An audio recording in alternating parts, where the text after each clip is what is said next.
Welcome to What's Your Next Move, the podcast for peak performers who are making things happen but are running into roadblocks that prevent them from getting what they want.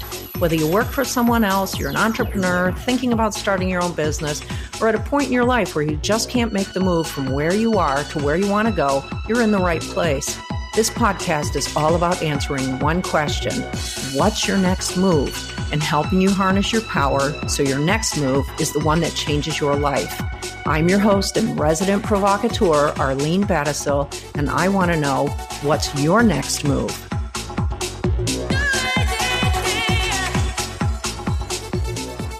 Hi there, I'm Arlene Battishill, your host and resident provocateur, and I am thrilled to have Thom Singer with us today. He is an internationally recognized public speaker, something that many people aspire to but don't actually achieve, but he has done it and has been doing so for the past 10 years, creating amazing experiences for individuals and companies alike, and has just an amazing capacity to bring joy and happiness to people in business environments, which is a very rare accomplishment, since so many people just go to work and they do their thing every day and they have team meetings and they're grumbling when they go into them, or they're required to attend various things. But Thom has a very unique ability to be able to create a real intimacy among the people who are watching him and listening to him. And I thought it would be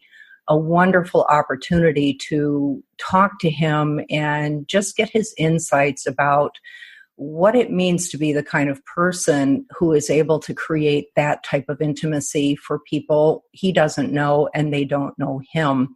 Thom also has the most amazing podcast called Cool Things Entrepreneurs Do.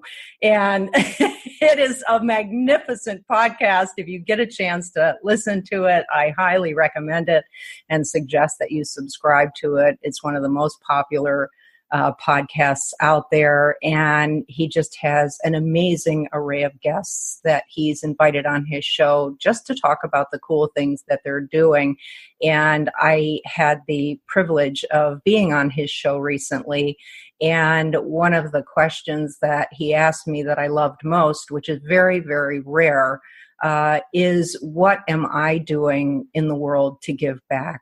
And as entrepreneurs and business owners, it is not so much the chase for the almighty dollar, but it is the continuing battle of all of what it means to own a business and run a business and have all of that risk and manage ourselves along the way. And sometimes we forget that the greatest joy in life comes from giving to other people in very unexpected ways. So, Thom, thank you very much for being with me today. I am so delighted. I'm so honored because I know you are so in demand. So thank you very much for being with me.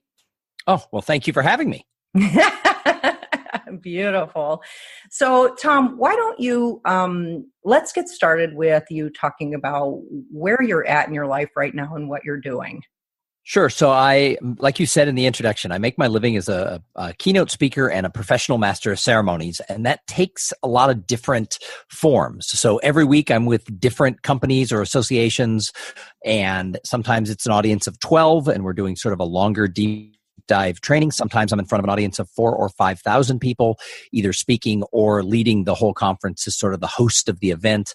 I have built it all around a program originally that I called Connecting with People in a Gadget Crazy World. So 10 years ago when I started speaking, the cell phone had come in to be the smartphone, and suddenly everybody had it. But with it, they had access to the internet, they had access to their mobile and all of their social media. And we thought, oh, this is going to change the world. We're going to be able to be so much better connected.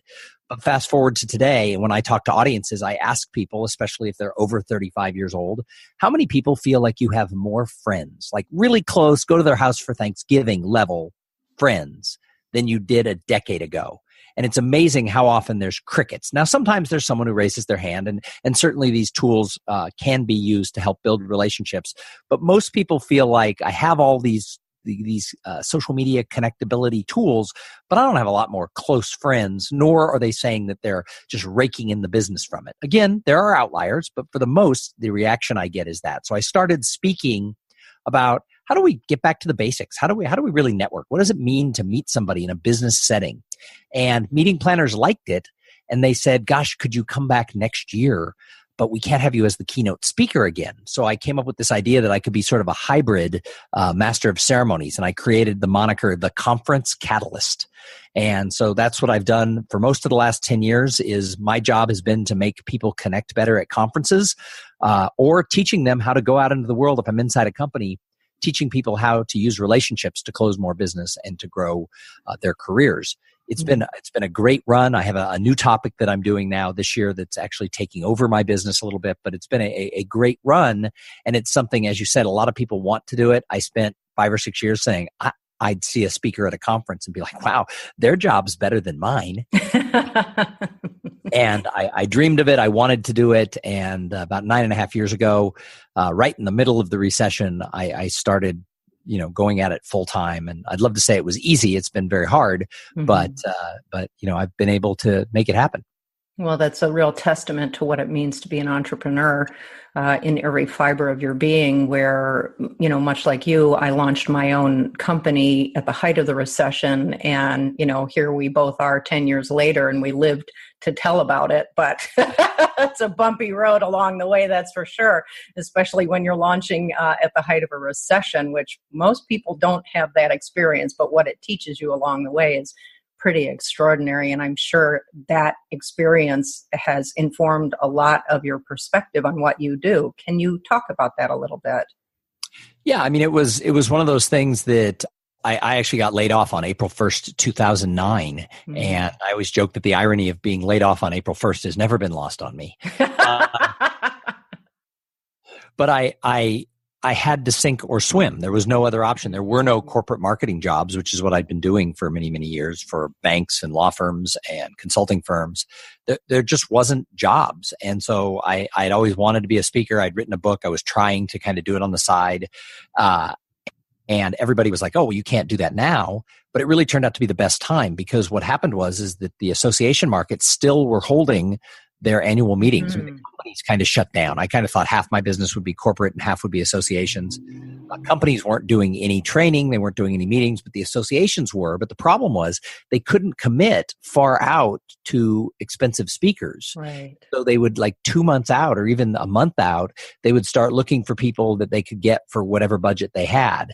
And my answer was, I'll do it for $1.95 and a chicken dinner. It was like, what do you have? I'll do it for that. Yeah. And there was a lot of that. And where the established speakers were trying to hold true to the level that their fees had been at, I had no place to start but the bottom. And so the perspective is that you can start a business at any time, and it doesn't have to look like everybody else's, and you don't have to be a cookie cutter, business owner. Right. Got it.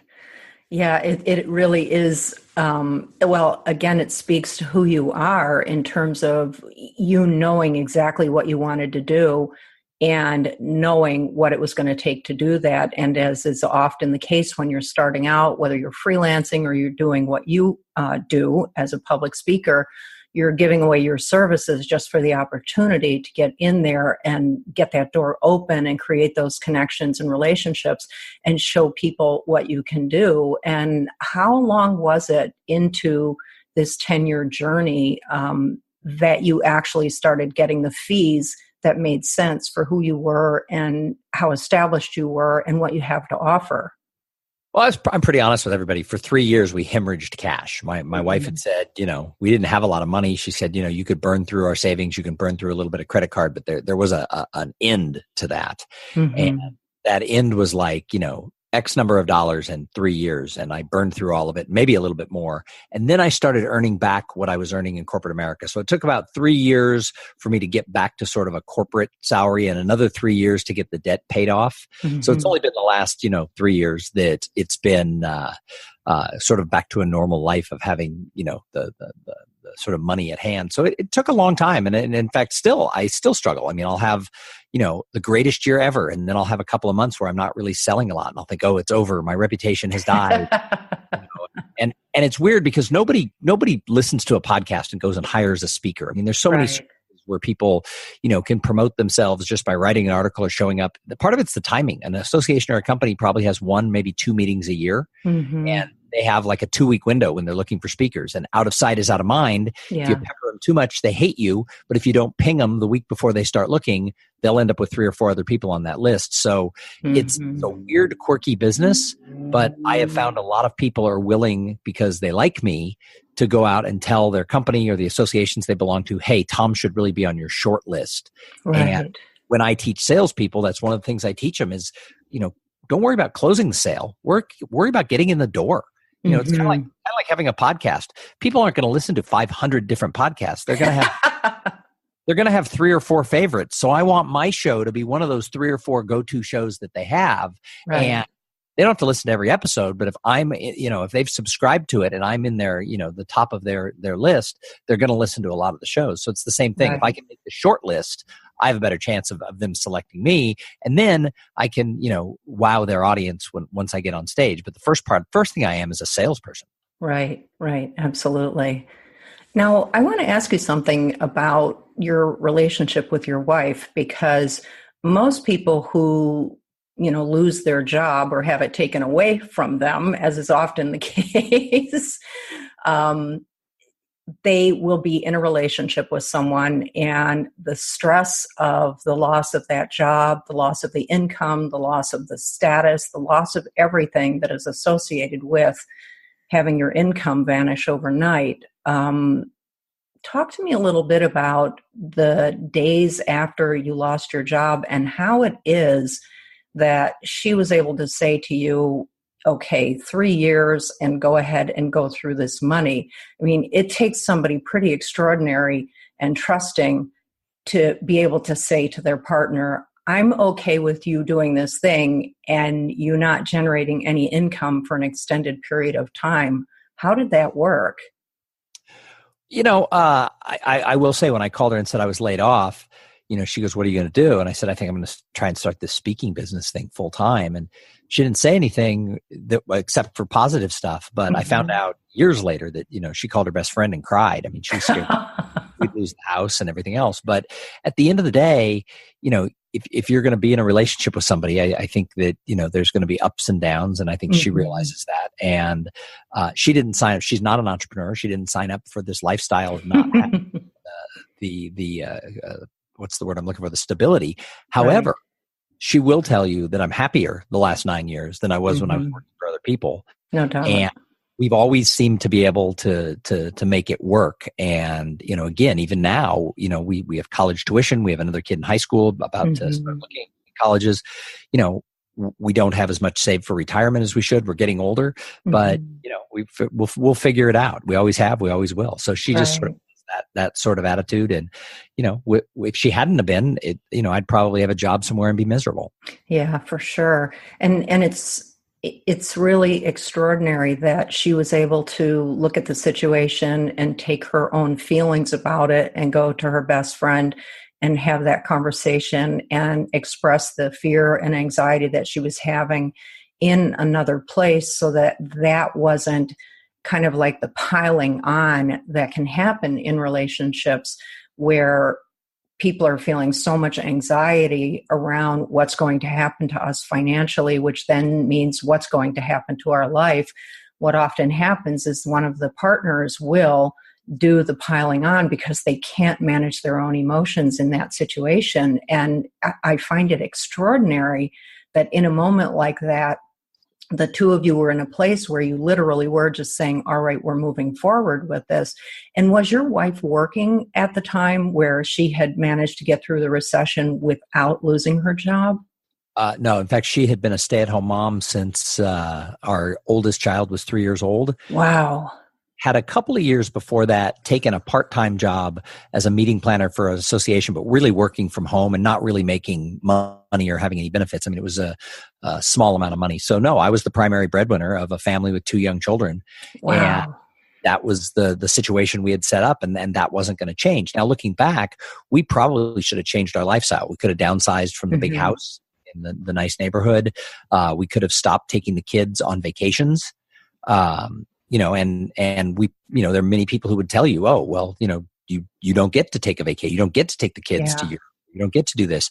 But the kids didn't sign up for this, nor did my wife. So we just, pieced it together.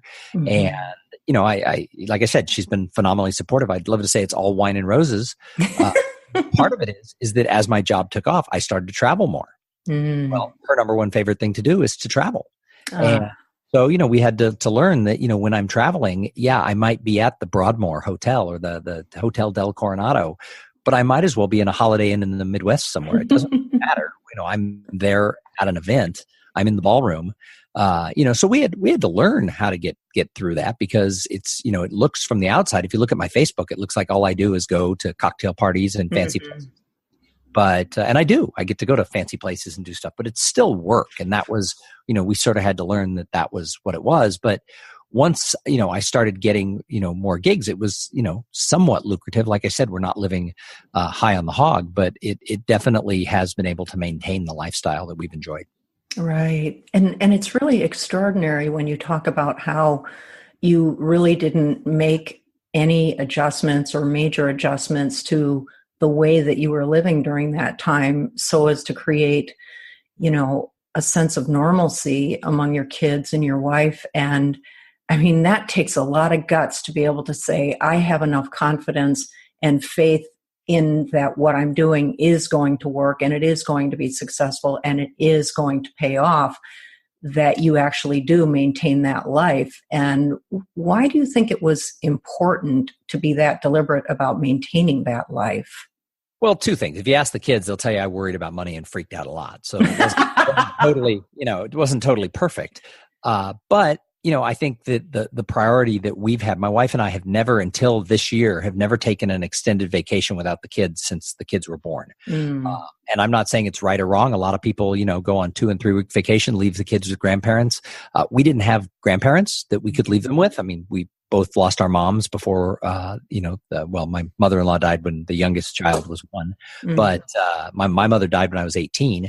And so we didn't have that. My dad was much older. He was in his 90s, and so we didn't really have like, oh, here, we can leave the kids with these people.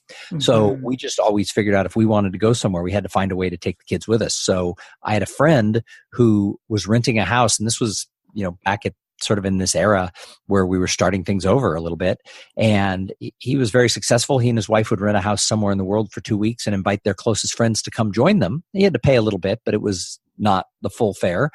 And so basically you just had to get there, and they had kids the same age as ours. And so every other year we would take the kids to Spain or to Italy or France, and wherever they would rent the house. And it was less expensive than if we went and stayed in hotels because of the way it was offered to us. Right.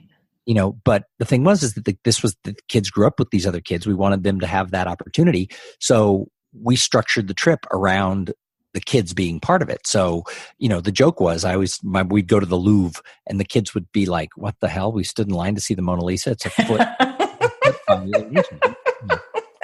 Isn't that the truth? The biggest disappointment in the history of ever, the Mona Lisa. Yeah, well, my 5-year-old looks up, it's the Venus de Milo, and she goes, we stood in line, it's broken. Out of the mouths of babes. Why do we care to see this statue? It's broken.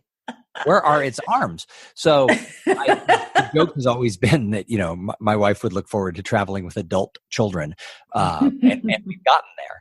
But, a lot of it is that the kids have been the priority, and raising the kids and giving them a platform to be able to go out and do what they can. So, while they got a lot of no's and they didn't have all the latest toys, I mean, there were sacrifices that were made because there wasn't money.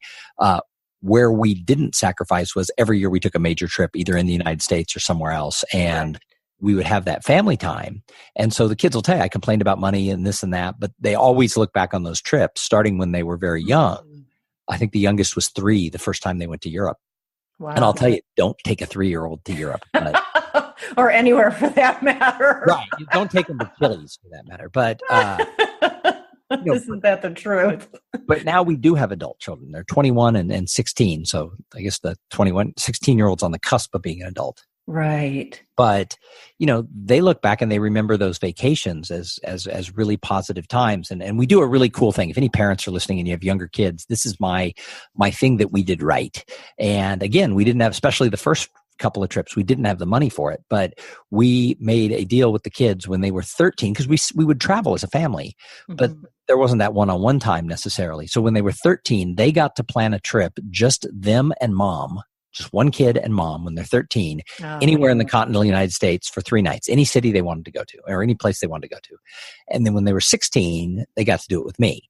And so the youngest child just turned 16, and she and I just got back from 4 days in Yosemite. Now, I'll tell you, I'm a city person. We've taken the kids to France. We've taken to Paris and to London and to different places. And I will tell you that when she said Yosemite, I looked at her and said, Boston? You said Boston. Hey, you've never been to Boston. And that's where your older sister and I went when she turned 16. You said Boston. And she's very outdoorsy. Her life's goal is to hike the Appalachian Trail. And she said, no, we're going to go to Yosemite and we're going to go hiking every day, like 10 miles a day. What? But my other friends are like, wait a minute, you have a 16-year-old daughter who has spent a year looking forward to spending 4 days with just you. What's the secret sauce in that? And I think a lot of it was vacations for our family wasn't, we'll leave the kids with an aunt and uncle and we'll go away for 2 weeks. Right. It was, we're going away for 2 weeks. We're all going away for 2 weeks. Right. I'm really curious about something.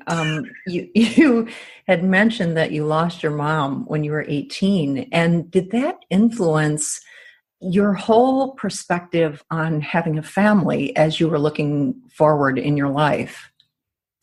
I don't know that it influenced me on having a family. It certainly had a huge influence on me in good ways and bad ways.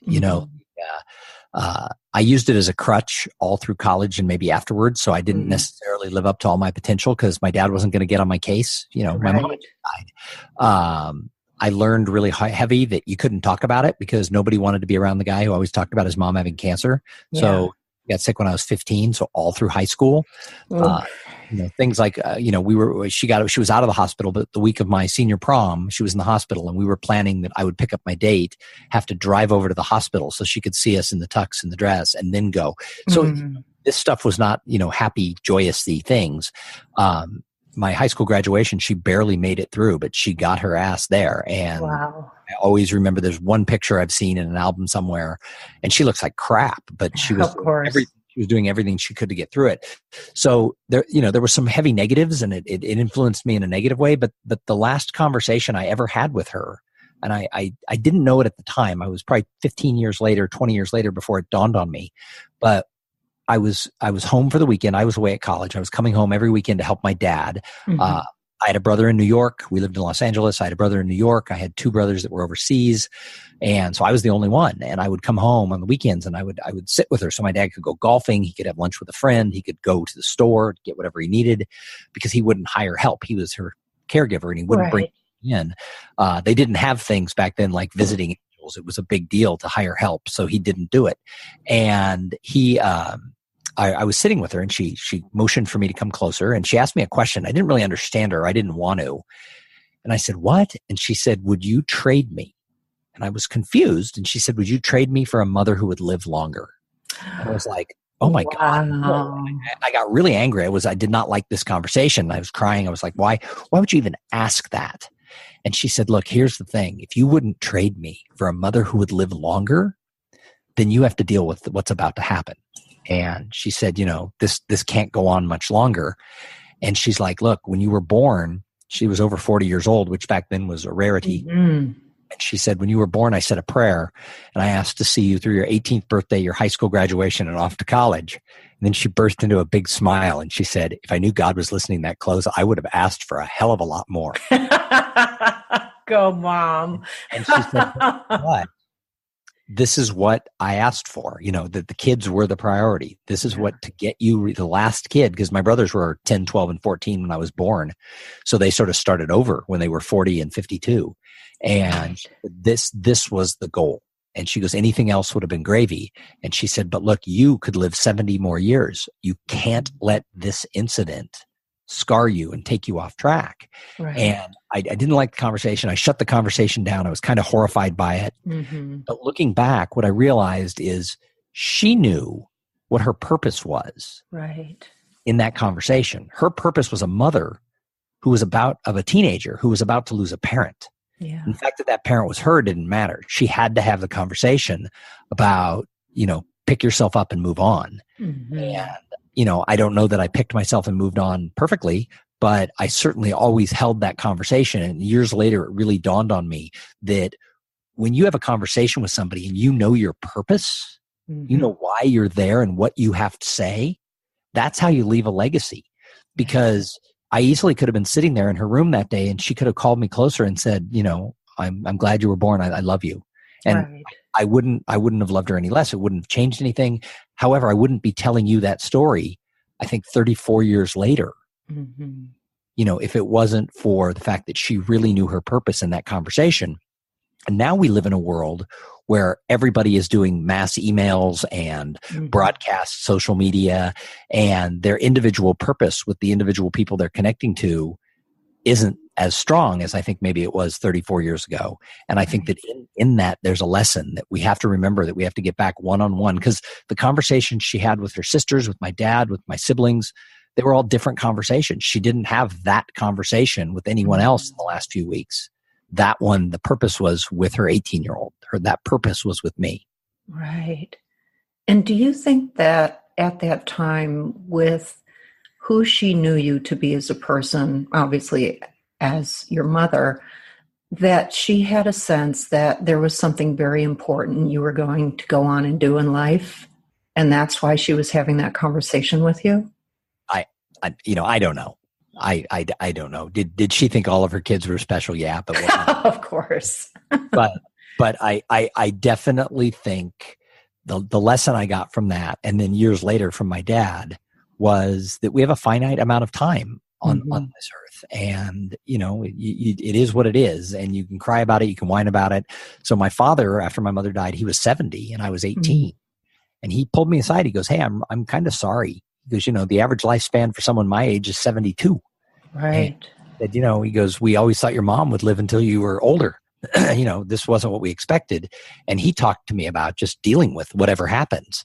Right. And it worried me. I spent a lot of time concerned about him. Well, he lived 30 plus years. He lived 30 more years. He lived to be 99, just shy of his 100th birthday. Wow. He was extremely active until the last year and, year and a half or so. And so he, but even in the end, as he was in his late 90s, he was like, "Look, I'm ready to go. I've lived out what I did. I raised 4 great kids. I've got great grandkids, or great grandkids, not great grandkids. He didn't have any of those, but he had wonderful grandkids." And he said, "This is the life I set out." So I think the example my parents gave me, going back to what I was talking about earlier about my wife and I, is my parents made the kids the priority. Yeah. And beyond that, everything else was just icing on the cake. And I think that is what I learned from them. Oh, that's so beautiful. And it's so interesting that your father lived as long as he did, because in a way, he gave you some of the years with a parent that your mother wasn't able to. What an extraordinary story. That's really magnificent, Thom. I'm curious about, as you were coming into adulthood following the loss of your mother, how much did that influence how you saw your future and what you were going to do? Because obviously during this period of time where your father was taking care of her and you were enlisted to do the same, when you were in a situation like that and you become the person who is giving care to that person, it can, for some people, it makes them very resentful. For other people, it makes them feel that this is something that they want to be doing, that they want to help people in the world. And what was your relationship to the whole idea of helping people before your mother became sick and then passed, and then after, and now into the world that you live in today? So I'd love to say, I think it could turn you off to it or it could turn you on to it. I'd love to say one or the other, but it probably really wasn't that profound. I mean, my dad said to me when I was 15 and she got sick and we were dealing with it all through high school, he said, hey, this is the cards you were dealt. It's a bummer. Deal with it. Mm-hmm. And so I just sort of always looked at it that, pragmatically, that was just what was going on. So I don't know that it had that level of influence. I mean, I always look back saying, how come I wasn't inspired to go become an oncologist? Mm-hmm. How come I wasn't inspired to, become a fundraiser to fight breast cancer? Mm-hmm. I wasn't. And, I did what I had to do. Then I became a little bit of a party guy in college. I did a little bit. It was like it was about me after that. And so, I spent a lot of time probably being, a little more selfish than I'm, would care to say. But, I don't know. I know that it had an influence on me. I don't think it was at that profound level that you were asking. Mm-hmm. I definitely have a sense that we have to give back. You said in the introduction about how I ask everybody who comes on my podcast, what do you do to give back to the greater good? I had an incident happen to me when I was in my 30s where I felt a very profound situation that we had to do something. And in that case, I did take action and we started a giving fund. And, just to make your whole show a whole bummer, I'll tell you the other story. It's never a bummer when people are telling their stories. That's the best part of the show. Well, I guess it's a happy ending to the story, but unlike the first one where my mom dies.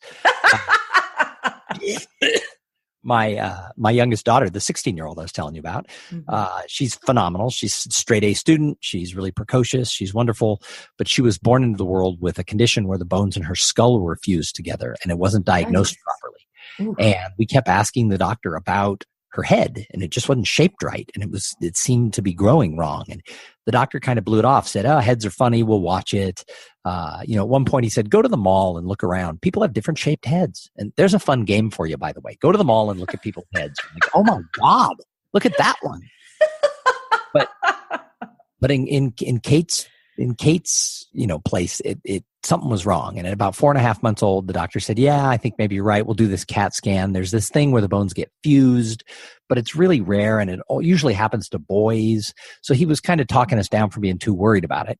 And then the CAT scan came back and the results were positive for this thing called cranio or sagittal synostosis, which was where the head is 5 free-floating plates. And it was as if it was soldered shut from soft spot to soft spot. Her head could never grow sort of side to side. It could only grow front to back. And it was just going to get worse because she was still just a little baby. Her head had to close to double in size. And the deformity would be like an elephant man-like deformity. And we were given 2 choices. We do nothing and raise a kid with a handicap, maybe some brain damage from the pressure going on, or we do surgery before she turned 6 months old, which gave us about a month. And they would remove the cap of her skull, about half of the top of her skull. A little less than half, but like a 1.5 inch by 7 inch piece, like a ruler size piece right down the middle of her head. And they told us that if they do it before 6 months old, the bones would probably grow back together. And I always say that the probably part was not really reassuring, but we thought about our options. Do we just raise a kid who's got some funky noggin thing going on? Or do we take the risks involved with removing bone from around the brain on top of the kid's head? And I read an article that was from another parent who had to make this decision. And I always remember this. And she said, and she had a son, but she said, when he was 16, what would he have wanted me to do? If he'd been teased his whole life and he didn't get to go to prom and he didn't have any friends, and he found out there was something we could have done when he was a baby, but it involved some risk. What would he want us to do? And my wife and I read that and we sort of cried and said, what does 16-year-old Kate want us to do? Yeah. Well, now I live with 16-year-old Kate and that is what she wanted us to do. And they did the surgery and it was about a 6-month recovery. They monitored her until she was like 13 years old to make sure that the skull was growing back together correctly. And it did. And she's now, you never know. I mean, I could point out the little bump in her head and she has a scar. She can't part her hair down the middle because of it, but you would never know. And we felt very fortunate that we came through that with such great results. And we really felt we should do something. And we ended up starting a giving endowment at the children's hospital where we live that didn't exist when she was born. We had to have her surgery across country to find the best doctors and the best facilities. And we we started just about the time I started my career as a speaker. I was still doing it part-time. We started giving just a little bit of money every time I gave a speech to the hospital. And then we went and did the same thing later on at the hospital where she was operated on. And you fast forward now 12 years since we started the 2 Kate Singer endowments for craniofacial surgery and research. And, Kate's fine. This money is for research for other families that have to go through this, for the doctors at both these hospitals who have some of the state-of-the-art, abilities to help kids born with all types of craniofacial issues, the bone issues like Kate, or soft tissue issues like cleft palate and things like that. And between the money we've given and money we've fundraised and some money that some clients of mine have heard about it and ponied up with checks, it's now over $70,000. Wow. And I call it, in fact, I recently gave a TED talk about it, and I call it the art of giving small, compounded generosity, because I only gave $50 checks, $100 checks, $250 checks over the last 12 years. And again, my wife and I decided that even when we were struggling with money, a couple of percentage points every time I spoke, we weren't going to miss the money. Right. And now we see the payoff. I mean, I don't come from a family that has their name on the wall of a hospital. Right. And yet it says the Kate Singer Endowment, right here in Austin at the hospital, on their wall of endowments. And it's, it's designed to help draw attention and resources for the doctors who do issues with craniofacial abnormalities. Wow, that's extraordinary. And, just the act of giving small is really extraordinary. People don't actually understand how powerful small giving is and what it can do, especially if you're in a field or an area where perhaps not a lot of people are affected by something. And because of that, there is no funding for these things. And the ability to have any advancements is entirely dependent upon personal giving. And that what you have done proves that over time, the small giving turns into something very big. That's really extraordinary, Thom, and really magnificent. And I just love that, the decision and what your next move was based on what you believed your daughter would say to you when she was 16, and that you got a chance to have her say it out loud as she turned 16. Oh my God, what an amazing story. That's no downer story for my show, Thom.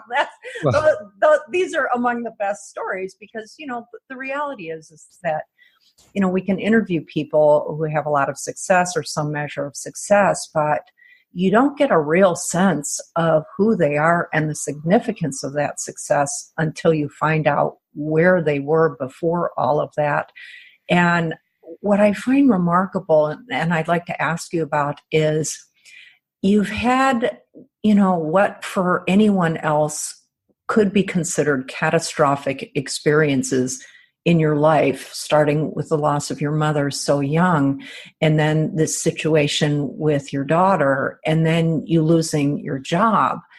And then you're starting a business. And I'm curious about how you've managed to maintain your equilibrium emotionally through your life as you have gone through these, what I think is fair to say, fairly traumatic experiences.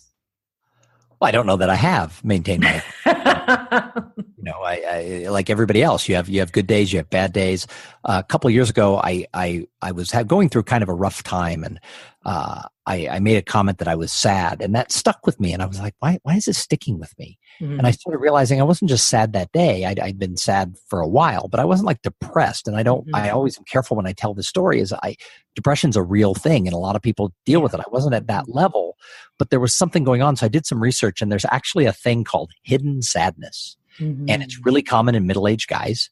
And especially middle-aged guys who grew up, being stoic and putting things to the side. Mm-hmm. And they go through long periods of sadness, kind of, a depression of some sort, and they don't let anybody know, including themselves. Mm-hmm. And when I read the symptoms, I read everything about it, I was like, holy cow, that's kind of me. Yeah. The interesting thing was I actually talked to somebody about it who's a researcher. She'd written an article. I wrote her. I didn't professionally see her, but we had a conversation. And, she pointed out that I had even a mild case of that, because some people get really, do really bad things when they're dealing with it. But once I was able to put a name to it, I was able to deal with it. Yeah. And what I did is, it was right before I turned 50. And I decided that I was going to make a change. Excuse me. I was going to make a change.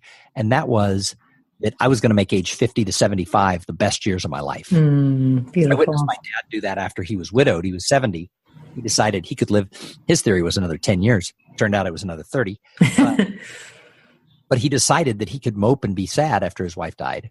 Or after a couple of months of that, he could just make a decision that he was going to make it better. And it still had rough days, but I watched him do that. So I made the decision I was going to make 50 to 75 the best years of my life. And excuse me. And that's exactly what I've been doing for the last 2 years. And I've made major changes in my life. I started running. I was never a runner. I lost 30 plus, almost 35 pounds. I gave up wheat and sugar. I did a TED Talk with about 3 weeks notice, where I might have overthought it before and said, oh, I can't do that. Not enough time to prepare. I went and did stand-up comedy at an open mic night. I jumped off the stratosphere in Las Vegas, the 108-story sky jump thing they have. I started doing things like going outdoors with my daughter, who likes to hike, and we hike quite often in the trails in Austin, and then we've been to the Grand Canyon and now Yosemite. So what I've done is I've stopped overthinking things. I've stopped being caught up in my own head, and I'm just living more in the moment. And that's something that I've done very intentionally the last 2 years. And I've been able to put the sadness at bay, because I'm just saying yes to activity that I might have overthought before. Right. And I want to ask you, and this is all related, I want to ask you about what you said about being stoic. And, for many people, certainly of a certain generation, being stoic was a way of life. That's what you were taught. That's what you saw. That's what you modeled.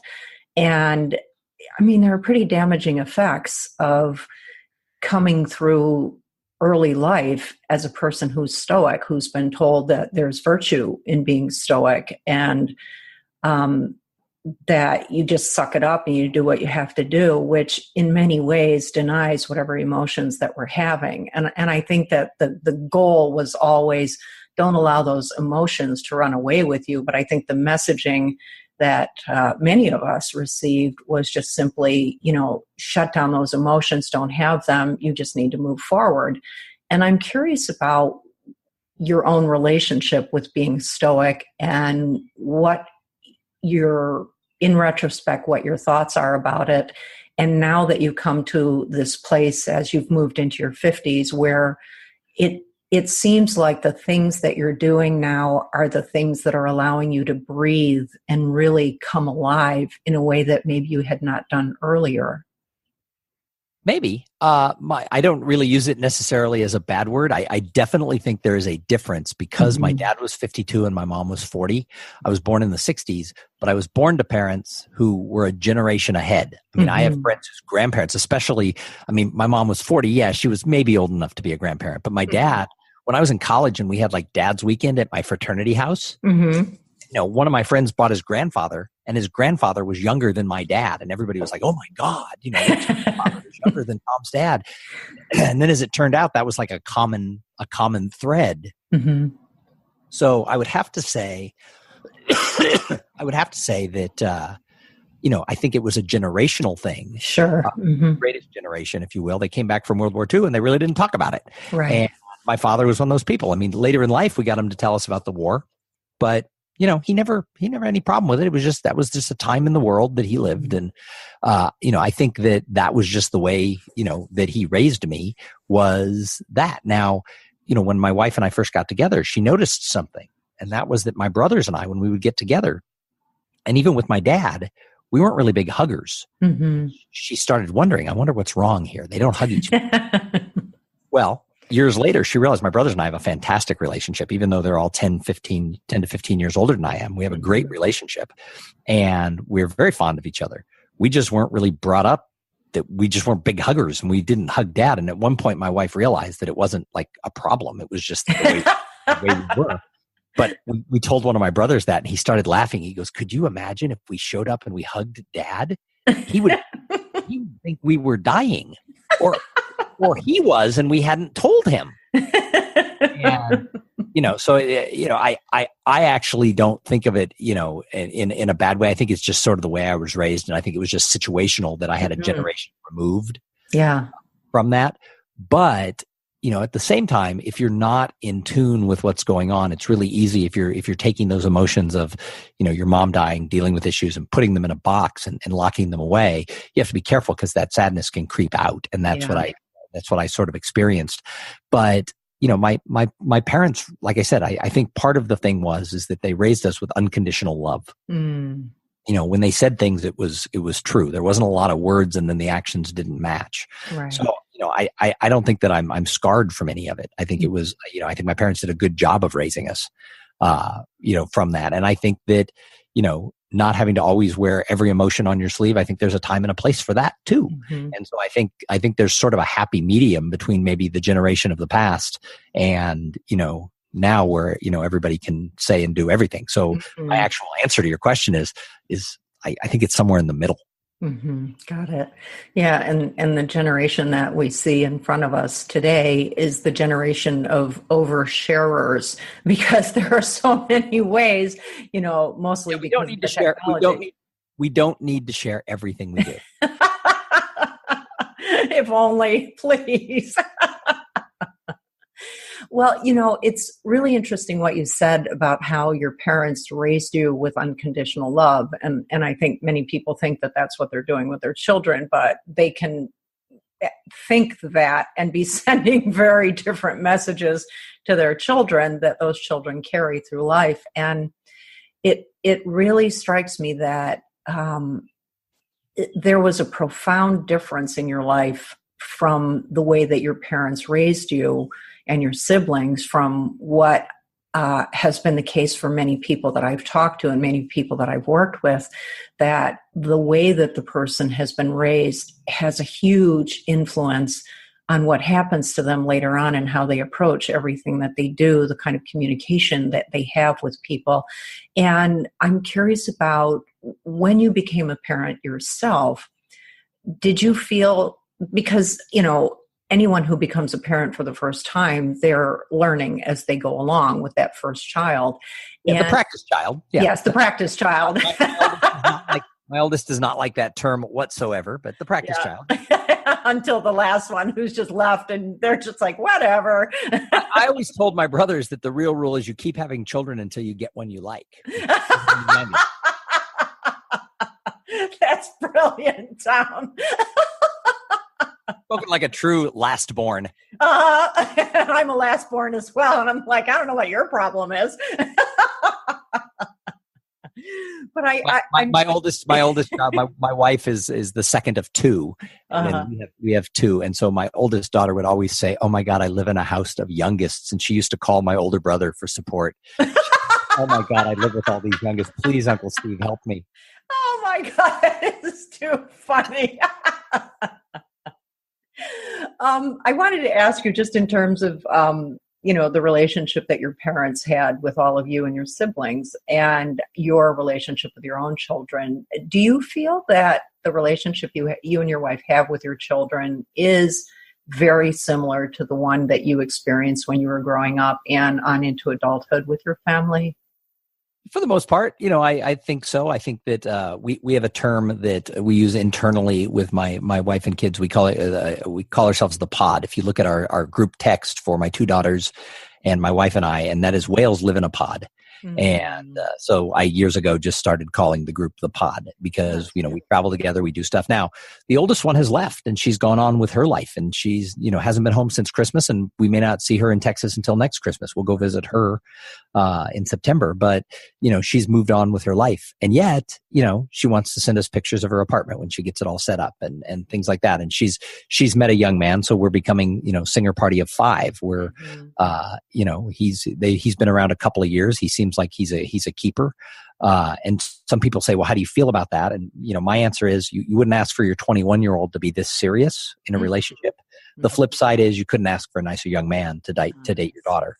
My dad very much was the same way. As we grew up and got married, he was very welcoming of everybody. And, he never, had any judgment with anybody we brought home. So, we've tried to do the same thing with that. So I think there's a lot of similarities to the way my parents raised us. At the same time, it was a different time. My parents raised 4 boys. We raised 2 girls. So, I don't think it's exactly the same, but, I think we tried to use a lot of that inclusiveness and, let the kids know they're a priority, feeling. Yeah, it's so beautiful. And what a difference it makes when children really do truly feel that they're a priority. My older daughter's very independent, and sometimes that, can seem like, oh, she's, leaving and running away and doesn't want to come back type thing when she goes to college. But the flip side is that her dastardly plan is wherever she eventually settles, we'll all come there. Of course. And what a lovely sentiment. Well, and my younger daughter said, of course she wants us all to come there. She just wants us to all be around her. But the reality is, I think that would be great if we all ended up, in the same spot, wherever that would be, whether it's here or, somewhere else. That's really lovely. I just looked at the clock and I'm thinking, oh my God, how did this time go by this quickly? And there were a few things I still wanted to ask you before we wrapped it up today. When you look back on your life, was there ever a moment or that really stands out to you where the next move you made or took was one that took you in a direction that maybe you wished you hadn't gone? Was there a moment like that for you? One that stands out for you? Yeah, I mean, I don't even know if one stands out, but yeah, I've made a crap load of bad choices. It's like, that's a whole other box we can unpack. So right. Yeah, I still make stupid choices. And I think everybody does. And I think that, you just have to put it on a scale and say, oh, look, it tips the right direction. So, so yeah, nothing comes to mind as, oh, there's the key story, but yeah, I screw up all the time. One of the things I love so much about this conversation, Thom, and in what I know about you is that you make your life experience really approachable for people. And, with the success that you've had in your public speaking and everything else that you've done, the phenomenally successful podcast that you have, you get a real sense of that you've lived your life, you have been through it, and you've done it with grace and elegance and maybe stumbling along the way, but it really has, resulted in an amazing life for you. And I'm curious if, as is often the case with the listeners of my show, they're often going through different challenges as entrepreneurs and just in their personal lives and their relationships and so forth, where they're really getting stuck. And in your experience, do you have any thoughts about when a person is in a situation like that and they're just having a hard time moving forward, moving through whatever challenge they're faced with? Do you have any thoughts that you might share with us about how you approach things and how you get moving so you can make your next move? I think the answer to that is the people you surround yourself with. And I think you have to choose, and I it's not like I did this intentionally. It's not like, oh, I was so smart as a young man. I think you have to surround yourself with good people who hold you to a high standard morally, who push you to do things, who have expectations of you to be of a certain positive way.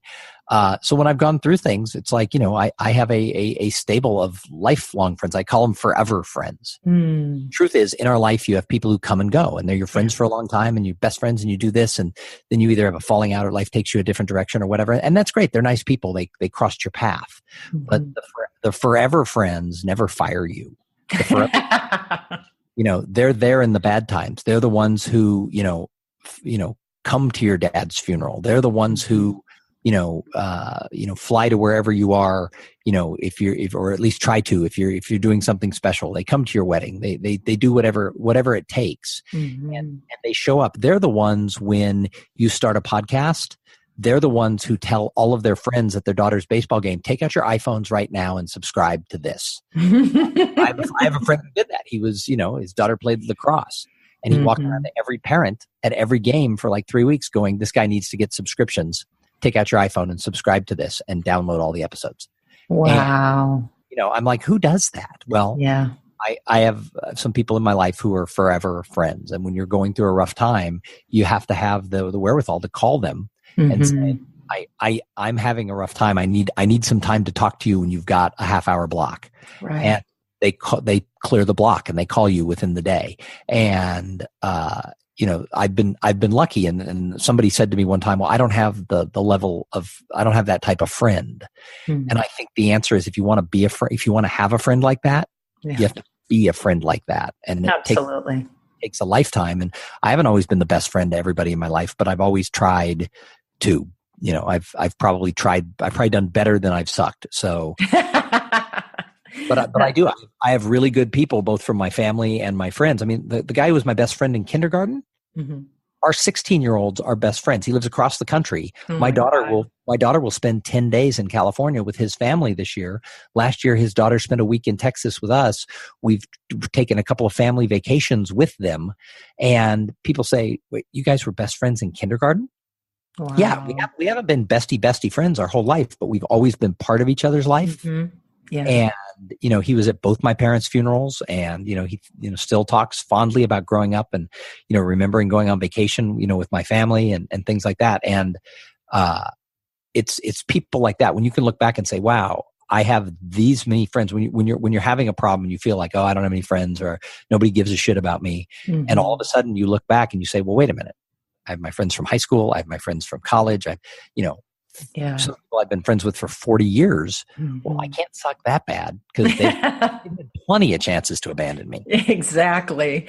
And it's so interesting. I was going to ask you about this, but you brought it up yourself that at the outset of our conversation, you were talking about talking to people about whether they feel they have friends in their life or the kind of friends they have and the quality of those friends. And I was going to ask you about your own, and you've just already answered that question in the most lovely way.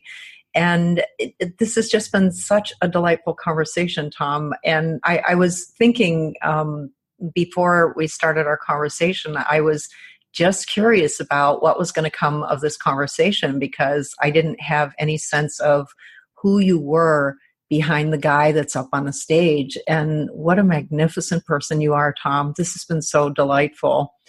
Well, thank you for having me. I certainly did not sit down expecting to tell all those stories. So you're obviously a great interviewer, and I'm sorry if I bummed out everybody who tuned in. No, I don't think anybody's going to be bummed out by this conversation. It's been so rich. And I have no doubt that among our listeners, there are going to be people who would like to know more about you. And so can you share with us where people can find you if they want to reach out to learn more about you, find out more about you, or see about having you as a speaker? Sure. Everything can be found kind of, my website's sort of the hub. It's just thomsinger.com. That's THOMSINGER. But a little secret, if you go to Thom Singer, TOMSINGER, it'll redirect you to Thom Singer spelled with the H. So clever. I own both URLs. Of course you do. And you can also find me on all the social medias. It's all Thom Singer, THOMSINGER. My podcast is Cool Things Entrepreneurs Do. Go and subscribe and tell everyone you've ever met, walk around the lacrosse game, get people to subscribe, stuff like that. That's beautiful. And I highly recommend Thom's podcast. It really is worth listening to. Well, thank you again, Thom. I've loved having this last hour with you. And I look forward to talking with you further in the future. Cheers. Thanks for having me. Beautiful. Well, there you have it, everyone. And as I always end every episode, I ask you to think about where you're at in your life right now and ask yourself the question, what's your next move? I'm Arlene Battishill. Thanks so much for listening. I'll be back with another episode. Welcome to What's Your Next Move, the podcast for peak performers who are making things happen, but are running into roadblocks that prevent them from getting what they want. Whether you work for someone else, you're an entrepreneur, thinking about starting your own business, or at a point in your life where you just can't make the move from where you are to where you want to go, you're in the right place. This podcast is all about answering one question: what's your next move? And helping you harness your power so your next move is the one that changes your life. I'm your host and resident provocateur, Arlene Battishill, and I want to know, what's your next move?